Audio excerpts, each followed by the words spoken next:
I rise today to present Assembly Concurrent Resolution Number 1 to commemorate the 75th anniversary of the mass incarceration of Japanese Americans during World War II. 75 years ago, it began with one executive order. On February 19th of 1942, after the bombing of Pearl Harbor, President Franklin Roosevelt signed Executive Order 9066, which led to the incarceration of over 120,000 Japanese Americans without any due process of law, solely on the basis of their ancestry, and without any evidence of treason or military necessity. Executive Order 9066 destroyed countless American dreams.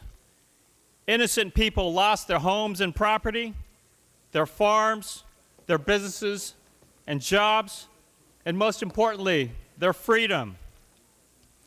Despite this massive injustice, over 33,000 Japanese Americans volunteered to fight for America on the battlefields of Europe and the Pacific to prove their loyalty, while their families and loved ones were incarcerated in desolate camps behind barbed wires.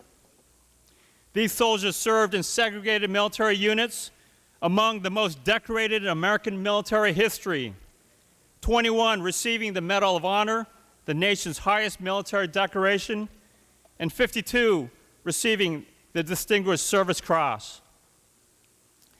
Decades later, in 1988, a measure of justice was achieved when President Ronald Reagan issued an official apology on behalf of our nation, finding that the mass incarceration of Japanese Americans was caused by, quote, race prejudice, wartime hysteria, and the failure of political leadership, unquote. Members, today our nation is at risk of history repeating itself. We are now witnessing executive orders targeting Muslims and refugees as threats to our national security.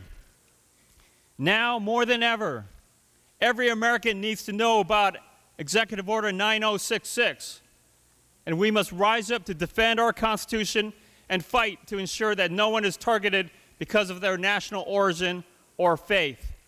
I ask you to join me in this day of remembrance.